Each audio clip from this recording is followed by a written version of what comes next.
Hi guys, di ba chismosa kayo? So, alam na lang nito yung na trending ngayon dito sa Blue Up tsaka sa Black Up. Na yung bride is linumay yung groom. So, ito na nga yung chika. Eh di ba nga trending dito sa Blue Up tsaka Black Up yung bride na linumay yung groom. So, dahil nga doon, ito na yung mga nagkagulo na yung mga tao dito sa Blue Up tsaka Black Up, si Chismis. So, di ba nalumay nga yung groom, yung kaibigan niya, sinabuyan ng asin yung lalaki, yung groom. Titingnan natin yung reaction niya.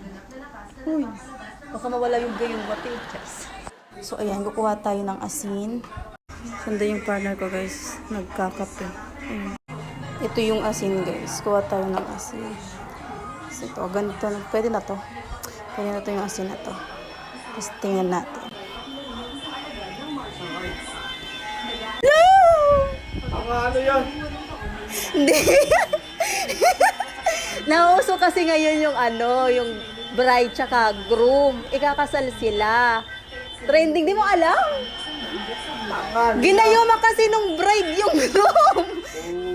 Baka kasi sinasabi nila, ginayuma daw kita. Hindi mo ba yan? Kagulo na ang Pilipinas. Luis ka dyan, Luis dyan. Oh, ayan hindi ko ginayuma yung asawa ko.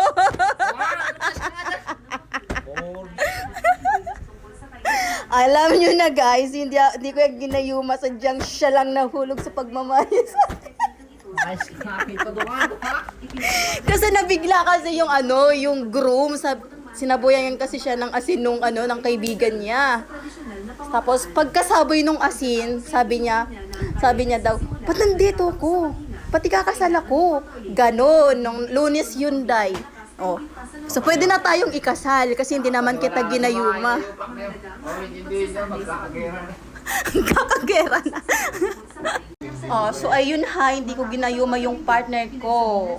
So anong masasabi mo, Daddy? Don't touch me. Don't touch me. So yan hindi ko ginayuma. Andun pa rin yung pagmamahal. Mahal mo pa ba ako? Andun pa ba yung pagmamahal mo sa akin? Uy, baka nawala na yung pagmamahal mo. Naanood akong balita.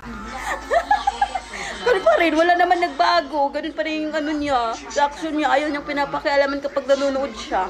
So yun lang. Diba? Ingkit ka lang, te.